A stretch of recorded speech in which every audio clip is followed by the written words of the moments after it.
So happy Thursday. We have a 2016 F-150 3.5 EcoBoost. It's got the twin turbos on it. They run pretty good. They seem to have a lot of problems, but they'll run pretty hard. I don't think they'd keep up with a 6.2 Chevy, but anyway, we've got 211,000 miles on this, so it came in for a check engine light. And we have a P0316, which is a misfire on initial startup, the first 1,000 RPMs. So, first thing you want to do is, you're going to pull the code, of course, and then you want to look at the freeze frame and see kind of when it happened. So, yeah, it's basically a cold start, after a long soak or overnight soak, misfire. It'll misfire. So, if you go to the service information, Ford, it's all Ford information written by engineers. Well, it's written by technical writers, but engineers come up with this stupid stuff. But anyway, it's going to tell you, the possible causes. Crankshaft position sensor, connections, cam sensor installed upside down or whatever. I don't think you can do that, but I did see a mention of that because sometimes I like to entertain myself and look at service information.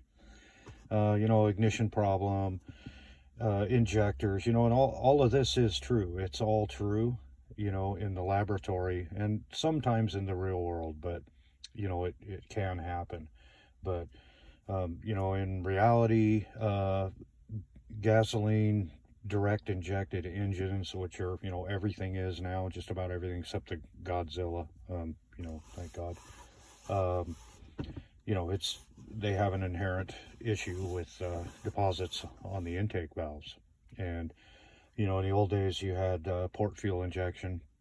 You had a wet manifold. Basically, you had port fuel injection where the fuel was going over the valve, the intake, and it would, with all the detergents in the gasoline, it would, keep the valves pretty clean, keep the carbuncles from building up on there. And we don't have that on a direct injected engine. Now I know they do have some. Ford has, and I don't know what they are, maybe the Coyote and the Mustang or something. I think they have port fuel injectors as well as direct fuel injection, and they'll, so that they can shoot some fuel. I don't know if it alternates between the two or how they do that. I don't really care because that's not my wheelhouse, but wouldn't take me long to find that out, but I just don't care enough to find out. But anyway, to help minimize the issue of the deposits on the intake valve. So like I said, in the old days you had the port fuel injection that would keep the valves clean. So people are probably wondering how, what would happen there is that it would eject the fuel. Some of that fuel would get trapped in that deposit, and so you'd be getting a really lean mixture at that point. So it could cause a misfire. And well, how does that happen on a gas injected engine? Because it's directly injected into the combustion chamber. It doesn't have anything to do with the valve. So when you got a big carbuncle on there, a bunch of deposits in the intake port and on the valve, you're basically causing the wrong kind of turbulence. It's messing up the airflow into the cylinder, and it can cause a misfire. And you could probably look at fuel trim, if you wanted to, but me, I'd rather just check and see what exactly the issue is, and so that's what we have going on here. I'm not even going to bother to I'm not going to do any scoping on the crank sensor or any of that crap because, let's not screw around here. Let's get this thing fixed. So I'm going to go ahead and pull the plenum off of this thing, pull some plumbing off the front of it, pull the plenum off, and go ahead and take a look at the intake ports, because the plenums come off pretty easy, and I'm 99.999% sure that that's what we have going on based on my symptoms. Now, if it was a say if it was an ignition problem, I would have, a check engine light wouldn't be the only symptom, and it would, even if it was random, it would most likely cause a misfire all the time, not just when it's cold. And it would probably be flagging cylinders, you know, and this thing doesn't skip or buck or jerk or anything when you're going down the road. So probably not a fuel injector. These fuel injectors on these they're pretty reliable. You know, I mean, they've been building the high pressure fuel injectors for, you know, for years now. Not for gasoline, but, you know, for diesel. So it's not like a new technology or brand new technology. And as long as you put the right, you know, like General Motors, if you put the wrong injectors in them, the wrong part number, then yeah, you can get a cold misfire. But you know, I don't think Ford did that. So they put the right stuff at their engine assembly plant. They, you know, actually read the part numbers or on the box before they grab them or whatever. But anyway, so we're going to go right to that, and we're going to clean those up.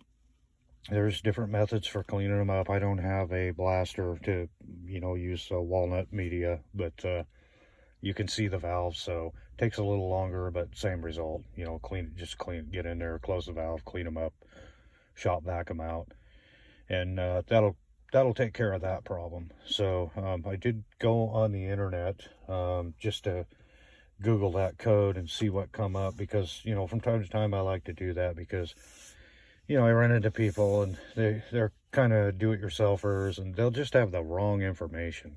I found nothing on carbon deposits on the valves, and it's probably, especially on the turbo, the naturally aspirated, yeah, it's going to happen, but on the turbo especially, you know, the EcoBoost, it's going to happen, especially at higher mileage. You know, you're going to be pushing a lot of crankcase vapors through the, you know, through the PCV system, and it's going to get on, you know, you're mixing it with whatever's, when the valve opens, you know, you're mixing it with heat and whatever else, and you're getting, you know, the carbon and, you know, the oil carbon built up on the valve. So it's a problem.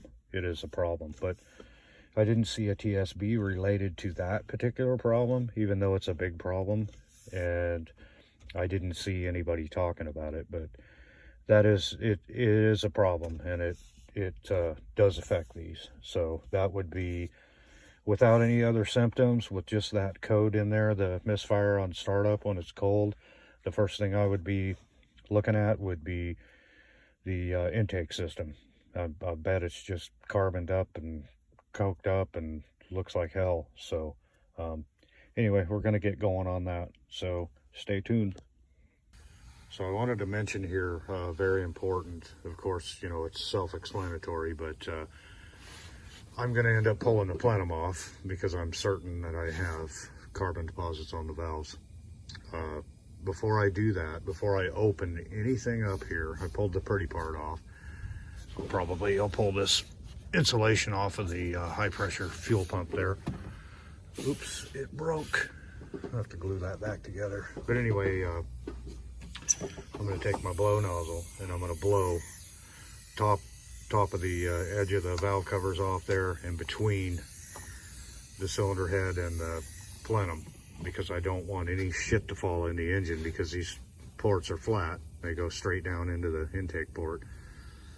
You know, pull that off of there. If you drop a bunch of shit in there, you know, that's no bueno. So just be really careful when you're working around these. If you're do-it-yourselfer, you know, make sure that's clean.